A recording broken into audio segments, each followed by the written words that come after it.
நற்செய்தி வாசகம் புனித லூக்கா எழுதிய தூய நற்செய்தி அதிகாரம் 1 இறைவார்த்தைகள் 26 தொடக்கம் 38.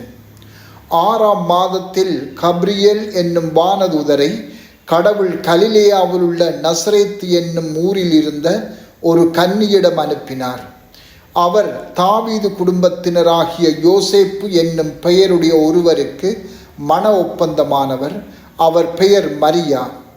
வானதூதர் மரியாவுக்கு தோன்றி, அருள் நிறைந்தவரே வாழ்க, ஆண்டவர் உம்மோடு இருக்கிறார் என்றார். இவ்வார்த்தைகளை கேட்டு மரியா கலங்கி, இந்த வாழ்த்து எத்தகையதோ என்று எண்ணிக்கொண்டிருந்தார். வானதூதர் அவரை பார்த்து, மரியா, அஞ்ச வேண்டாம், கடவுளின் அருளை கண்டடைந்துள்ளீர். இதோ கருவுற்று ஒரு மகனை பெறுவீர், அவருக்கு இயேசு என்னும் பெயரிடுவீர். அவர் பெரியவராயிருப்பார், உன்னத கடவுளின் மகன் எனப்படுவார். அவருடைய தந்தை தாவீதின் அரியணையை ஆண்டவராகிய கடவுள் அவருக்கு அளிப்பார். அவர் யாக்கோபின் குடும்பத்தின் மீது என்றென்றும் ஆட்சி செலுத்துவார். அவருடைய ஆட்சிக்கு முடிவே இராது என்றார். அதற்கு மரியா வானதூதரிடம், இது எப்படி நிகழும்? நான் கன்னியாயிற்றே என்றார். வானதூதர் அவரிடம், தூய ஆவி உம்மீது வரும், உன்னத கடவுளின் வல்லமை உம்மேல் நிழலிடும். ஆதலால் உம்மிடம் பிறக்கப் போகும் குழந்தை தூயது. அக்குழந்தை இறைமகன் எனப்படும். உறவினராகிய எலிசபெத்தும் தம் முதிர்ந்த வயதில் ஒரு மகனை கருத்தரித்திருக்கிறார். கருவுற இயலாதவர் என்று சொல்லப்பட்ட அவருக்கு இது 6ஆம் மாதம். ஏனெனில் கடவுளால் இயலாதது ஒன்றுமில்லை என்றார். பின்னர் மரியா, நான் ஆண்டவரின் அடிமை, உம் சொற்படியே எனக்கு நிகழட்டும் என்றார். அப்பொழுது வானதூதர் அவரை விட்டு அகன்றார். சிந்தனை. இன்று கப்ரியேல் வானதூதர் ஒரு விசித்திரமான அற்புதமான வெளிப்பாடு ஒன்றை மரியாவுக்கு வெளிப்படுத்துவதை வாசிக்க கேட்கின்றோம். மரியா எந்த ஒரு ஆணோடும் உறவு கொள்ளாத நிலையிலும் ஒரு மகனை பெற்றெடுப்பார். அவர் தூய ஆவியின் நிழலிடுதலால் கருத்தாங்க பெறுவார். எனவே பிறக்கப் போகும் குழந்தை தூயது, அது கடவுளின் மகன் எனப்படும். இதுவே அந்த விசித்திரமான வெளிப்பாடாகும். கப்ரியேல் தூதரின் இந்த வெளிப்பாட்டை முன்னிட்டு மரியா என்ன நினைத்திருப்பார்?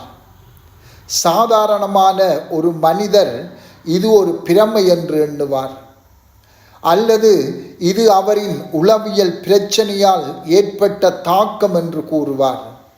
சில வேளைகளில் அது கனவு என்றோ அல்லது ஏதோ ஒன்றை அவர் முன்பு கண்டிருக்க வேண்டும், அதை இப்போது அவர் நினைத்து பார்த்ததினாலே இப்படி நிகழ்கின்றது என்று முடிவு கட்டுவார்.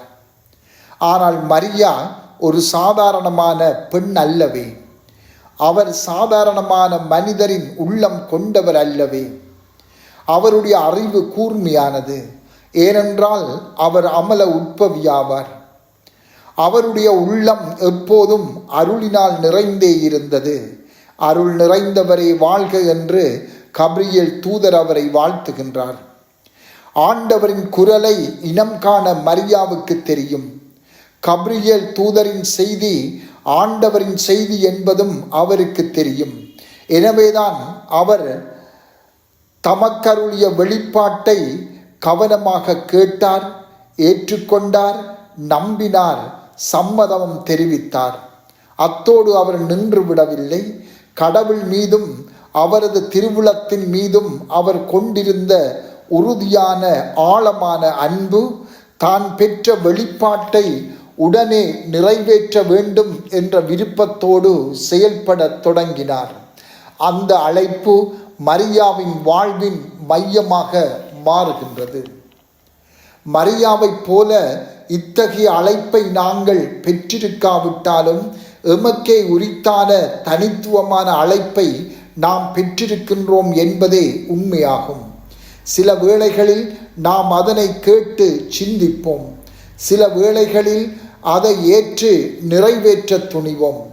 ஆனால் நாம் என்ன செய்ய வேண்டுமென்றால், மரியாவை பின்பற்றுவதே மிகச் சிறந்ததாகும். நாங்கள் திறந்த மனம் உள்ளவர்களாக மட்டும் இருக்கக்கூடாது. நாம் எம்மை கையளிப்பதாக மட்டும் இருக்கக்கூடாது. மாறாக அவர் திருவுளத்தை நிறைவேற்றுவதில் கொள்ளும் ஒவ்வொரு விருப்பத்தையும் ஆர்வத்தையும் எமக்குள் இருக்கும் ஒவ்வொரு ஏக்கத்தையும் எமது உள்ளத்துக்குள் நாம் அனுமதிக்க வேண்டும். கடவுள் என்னை என்ன செய்ய சொல்லி அழைக்கின்றார்? எனது நோக்கம் என்ன? எனது பணி என்ன? இந்த கேள்விகளுக்கு விடையை கண்டுகொள்வது கடினமாக இருந்தால் ஆழமான செபத்தோடு நாங்கள் அதை நிறைவேற்ற தொடங்கலாம். கடவுளின் திருவுளத்தை நிறைவேற்றுவதற்கான விருப்பத்தை செபத்தின் மூலமாக நாம் வருவித்து கொள்ளலாம். கடவுளின் விருப்பத்தை நிறைவேற்றுவதே எமது விருப்பமாக இருந்தால் அவர் வெளிப்படுத்துவதை நாம் இலகுவாக விரைவாக நிறைவேற்ற முடியும். செபம். ஆண்டவரே, நானும் உமது அடிமை, உமது வார்த்தையின்படியே எனக்கு நிகழட்டும் என்று சொல்ல எனக்கு வலிமையை தாரும். ஆமென்.